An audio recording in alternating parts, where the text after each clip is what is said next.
my great honor to introduce our next two speakers. So I co-teach a class with my good friend Laura Schwer, and Schwer. It's called All Things Ignatian, Living and Learning in the Jesuit Tradition, and it's a great engaged learning course, and we really are able to do a lot of things in that class, and it's a lot of fun. But fall of 2014, is that right? In All Things Ignatian, because it's about St. Ignatius, it's about all the things that make Loyola what Loyola is. There's always going to be love in that class, right? But I teach Christian marriage too, and there's never any of a certain kind of love that happened in All Things Ignatian all of a sudden. So I kind of spelled it out and sensed it. Schwer was like, no. I'm like, yeah. So that's about all I have to say about that. My friends Grayson Roach and Megan Lynch are going to say a bit more about that right now. So let's welcome to the stage. Thank you very much.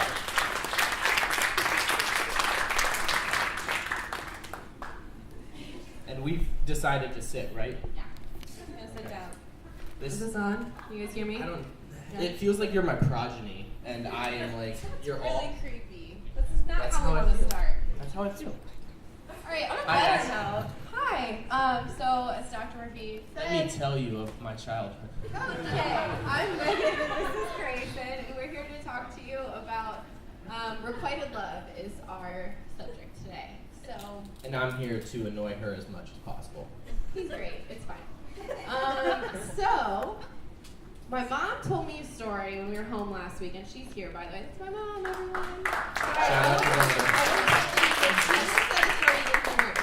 She's telling us this story about how this pottery class that she's in, the professor laid out 7 pieces of pottery, made by hand or made by other, similarly talented potters. By the way, that's what's called potters. We couldn't figure out that name. Potteritis? I don't know. I suggested that. I don't know. It was wrong. Anyway, so he has them rank them from most to least beautiful. And the one that got last was this weird one that was kind of deformed and odd looking.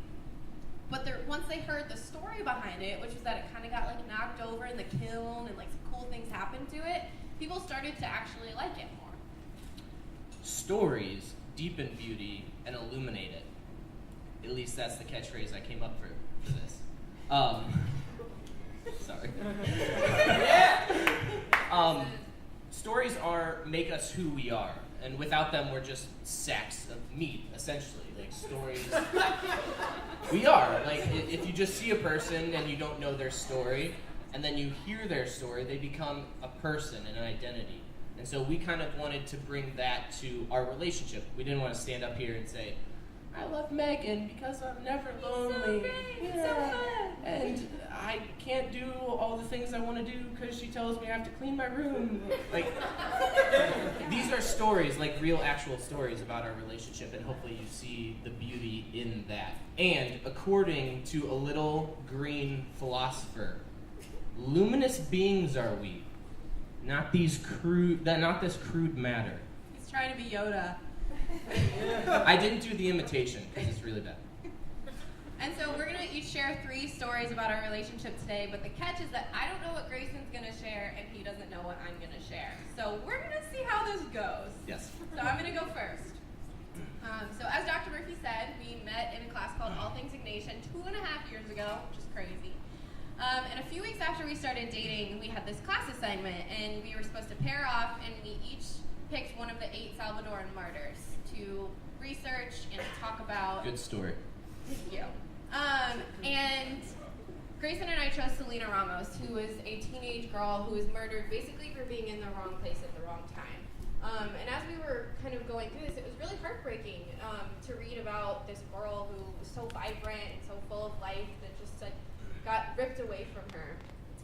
And we read about how her dad was actually the one who found the 6 murdered Jesuits and the 2 women, his wife and daughter, the next morning, and he planted 6 red rose bushes and 2 yellow rose bushes for the Jesuits and his daughter and wife correspondingly. So Grayson and I, this was not a big project. We were supposed to make a sheet and bring it in, and Grayson and I we're gonna do this, because we cared about it. What did you do, Angela? Angela made a sheet. So we spent literally the whole night, the night before, coming up with this really interesting creative presentation. Grayson, It kind of felt like a coming out It was- for us as a people couple. didn't know we were like, dating yet. It was- Here we are, and It's gotta hopefully be we're big. excellent. Right. So Grayson writes this lovely spoken word poetry, getting in like the head of Selena and about like her day, the day that she was murdered. Like she had a boyfriend like before she died. She was supposed to be married. And he wrote like he was sitting at his computer like really into it, like typing all these things. And I'm sitting Not there talking to her for no, hours. not at all. And I'm like got wire and paper and paint, and I'm making little yellow roses as a way to like memorialize Selena and to like try to give to our classmates as a reminder to live our lives to the fullest because we are essentially in the same boat as she was. So we, like Grayson said, we weren't even talking, but we were just sitting there creating together. And it was so lovely, and that was like so early on in our relationship. But it was a really great moment for me to see that I could create with someone, and even though we're not doing the same thing, we both can think in that way, and we can think collaboratively together in that way and create something really wonderful. Yeah, and that was really cool because it was one thing that I'm good at, which is writing, and one thing that you're good at, which is Making creating random things. stuff. Yeah, making random stuff. Usually to do with yellow flowers, so It it is worked my out. favorite color. Notice. Yellow Notice. flower. All right. My first story is called Chapter 1, Love at First Sight. But there's an asterisk next to the first, okay? You'll understand. Now, context for this story, I would describe myself as a skeptic. Yeah. Okay. Absolutely. A skeptic, and even though I experienced this, I'm not exactly sure that it happened or that I believe it. Scene. Fall 2014, Loyola University. Our hero, a young man, late to the first day of all things Ignatian. It was the first day, Monday. I stomp in late. Why? Senior year. Who knows? And I don't notice anyone in particular, and I don't remember anything from that day other than I was late. Day 2. This time I show up to the wrong class. In my defense, the classroom had been changed, but I didn't read the email. Senior year. Senior year. So I show up late again. Don't notice anyone in particular, and I don't remember anything from that class. Sorry, Dr. Murphy. Take all things Ignatian if you have time. It's a great course. Day 3, very Trinitarian. It's a Friday. Yeah, I did learn something. Day 3, I'm finally on time to class, and I come in and I sit down, and I all of a sudden have time to take in my surroundings. And what is right in front of me? A girl that I've never seen before. I was there the first 2 days of class. She I was. wanna be She was clear. not absent. She was not absent. This is where it gets romantic. All I could see was the back of her head and her calves. I'm not being suggestive. You are. You are. I'm just describing the scenario. And all of a sudden, in the back of my head, I'm struck by this feeling and like overcome with this voice, which doesn't happen to me. And it says, This person is gonna be really important throughout your life. what? Can you be more specific? Should I show her my stock portfolio? Like, good investments? Like, what is this? And so I'm struck with this feeling, and from that moment on, I was committed. First, I was committed to seeing her face. Seemed like a good next step. Secondly, I was committed to getting to know her, and I'm still committed to this day. Hopefully, if she isn't fed up with me by the end of this. But the beauty that I saw in this was that truly, this is not something that happens to me. Like I don't have these feelings. I can't remember this. So really, I'm just happy that like the Holy Spirit, or my intuition, or my subconscious, or whatever it was like big arrow, like right there. Don't mess this up. And I didn't even have to download Tinder. I didn't. No. That's it. That was very sweet. Thank you. My next one's not as sweet. Actually, actually, this one takes place about a year ago when Grayson and I were actually separated. Dun dun dun. It's fine, it worked out, it's all okay. But I'd just like to comment, when Angelo found that out, he Like, died a little bit on the inside. But so this one, a few weeks after Grayson and I broke up, my mom texts me, and sorry, Mom, you're like really involved, and I don't know why. I talk about you all the time. Good thing you're here. Good thing you're here. So she texts me, and she's like, should I text Grayson and say goodbye? And I'm like, Mom! I said, okay, first off, you don't have to say goodbye. Second off, why are you doing this now? Wait. In the meantime, in my head, I was constructing a goodbye letter to her parents that I was gonna mail. I don't know. That it was gonna be like, I love you guys so much. Like, things just didn't work out. They worked out for me. So I'm talking to my mom, I'm like, Mom, do what you want. Like, I don't know. So I want to be fair. I'm my mother's daughter, so I'm not judging this text message. But she sends him, so she gets the Crate and Barrel magazine, right? She loves Crate and Barrel. Who doesn't? So this time period, Crate and Barrel comes out with a new chair. It's called the Grayson chair. One page of the magazine is just in block print. It says Grayson, Grayson, Grayson, Grayson, Grayson. That's all the pages. So she takes the picture of it, sends it to Grayson, and says, thinking of you.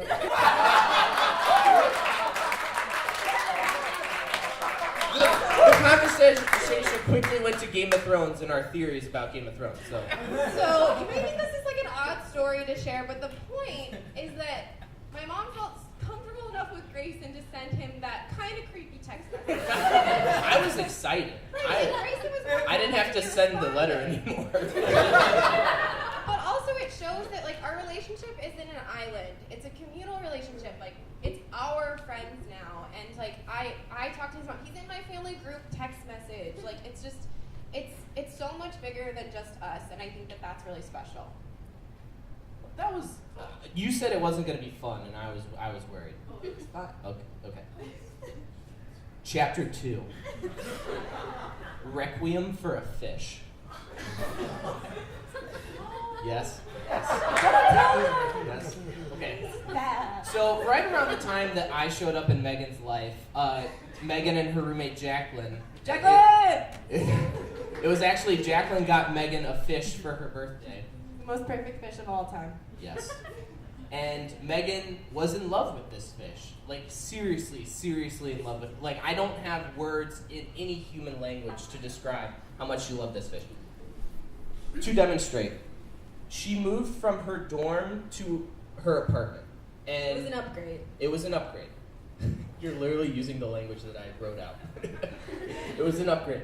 And she noticed that Sully wasn't in as high spirits as normal. And she inferred that this is because they upgraded their apartment, but Sully did not. So... I was right. Can you let me get there? So we go out and we buy Sully like $100 glass bowl. It was $20. No, it was $100. Maybe in total. A real plant, which he didn't have before, and this like elaborate yellow cave for him to live in. It was also his favorite color. Mm-hmm. Yellow was his favorite color. And and it actually worked. Like, she was right. I don't know how, but he blew a bubble nest. He blew a bubble nest, which apparently, if you don't know much about beta fish, that is like how they demonstrate bliss. I don't know. But it worked. Like, this was the happiest fish ever. Okay, so like this is Megan and her relationship with this fish. So sometime in the fall, I think it was. Jacqueline was gone abroad. It was really Jacqueline sad. was gone. It was just Megan and I, and we were, honestly, it was like a hard time in our relationship. Like, things weren't going well. But we had been away for a weekend, and we came back, and Megan opens the door and runs up to Sully immediately and was like telling him about everything that happened that weekend. And all of a sudden, I hear her voice like start to get panicked. And she's like, Sully, what come on, come out. Sully, come out. And I'm like, shit.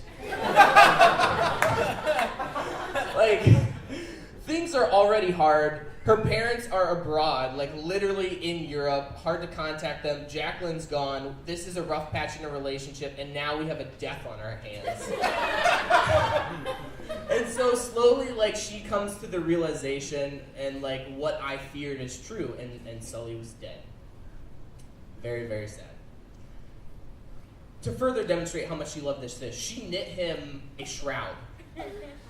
Like his own personal shroud. And then we constructed a coffin for him and wrote Sully, the most perfect No, I fish. didn't write it. I put glitter letters. Glitter letters, what did it say? Sully, the perfect fish. Sully, the perfect fish. And we illegally buried him out on campus. I will never tell anyone, but we illegally buried him out there. And you may be wondering to yourself, like, what are you telling this story for? And it's for a really simple reason. And it was, I forgot the best part. Wow, I messed this up. But What, that I cried for an hour? yes, it was how she cried, though. She sees that Sully's dead. She immediately turns and shuffle runs in the saddest way possible and throws herself down on the bed and sobs for an hour. Okay? And it was in that moment that I was like, I've never loved her more. Like, never loved her more. And like later on, I saw Angelo in my periphery. Later on, I was doing the arithmetic, and it's pretty simple. Like, she is the only person who can love a fish that much. Like, it's probably not good for anybody else to love a fish that much. I don't suggest it. But if you do the math, then what does that mean for how much that she can love everybody else in her life? And how much does that mean that she can care for me? And so, like, ever since that moment, like, that was one salient moment where I'm like, wow, her heart is huge. Yeah, and I think of that often, actually. And also, it's ridiculous to love a fish that much. I know it, she knows it, but You I don't... can visit his gravesite on the East Quad. I don't think love is ever ridiculous. So even though it's ridiculous, the fact that she loved that fish is beautiful to me. What a great transition into my story. So, the last one I want to share is more recent. And so I have this habit of like asking Grayson random questions that like are ridiculous, such as, Grayson, do you think that trees have friends? Which like True. sounds like the stupidest question, Verbatim. right? And most people Yeah. would just laugh it off. But Grayson will give me like a serious, thought out answer to questions like these. So a few weeks ago, we're sitting right before 9 p.m. Mass, and I turned over and I'm like, Grayson, Yes. do you think that Jesus was a partier? And he like looks at me and he's like, well, duh, like you turned water into wine. Like, what do you think? So like right before Mass, we just get into this conversation about like, oh my gosh, how funny would it be if there was like this party movie and like Jesus would be there, but it would be like theologically accurate. Think Animal House. Right. But Like Jesus. there's a kind of drunk, tipsy Jesus, and he's like, dude, you gotta love your neighbor as yourself. But it's theologically accurate. Like everything that he's saying is on point. Like, yes, Jesus, yes. Like it's just like it's so theologically so true. And like right before Mass, we're like going through this, and we're just like fist bumping. We're like dun dun dun dun dun dun dun dun dun dun. Just like sitting there, like doing the most ridiculous thing. And like obviously, I still think it's funny because I haven't stopped talking about it like 3 weeks later. We brought it up to multiple friends. We have, you probably know the story. But like my point there is just that like we're ridiculous together, and it's really lovely because it's not fun to be ridiculous alone. And I'm glad that we can like share these moments and you don't judge me. You're welcome. All right, so we were supposed to do 3 stories because Yes. I cut my last one because it wasn't a super story, but I'm still gonna get into it. It's not really a story, but it's more of an examination on love and relationships. And it actually starts out with the death of my grandmother. And when my grandma died, my mom got super into old World War II documentaries because my grandma was like from that generation, like grew up in the Great Depression. And Megan will love this part. There was a quote attributed to the Queen of England. Love her. Megan loves the Queen of England. That says, pain is the price that you pay for love. And I don't know if the Queen actually said that, but it really struck me. And when I was thinking about this, I wanted to express this to you. When you love someone, and I think that we sort of, never mind. when you love someone, it is inevitably going to come with pain. And it's not just in romantic relationships. Like, my mom feels pain in the form of anxiety, just worrying about me day in and day out that I'm going to be safe. We feel pain when we're worried that the people that we love aren't going to succeed or are going to be disappointed. Not necessarily that they won't succeed, but that they'll be disappointed. And then obviously there's the pain of grief and loss. And I just wanted to make that remark that I think sometimes we glorify this idea of love and think only of love as a positive, but I think that it's sort of like the Force. And if you know anything about the Force, it is always balanced. I don't know why you're eyeing me, Jacqueline, but the Force is always balanced. So I think as much as you love, there's always going to be pain that comes along with that. And specifically for us, there was pain when we were separated, but it took that pain for us to really come back together and be able to recommit to it. So don't think of pain as something inherently negative. It just comes with the package. Might be kind of a hidden beauty, so to speak. Yes. Yes. I think that's all we have.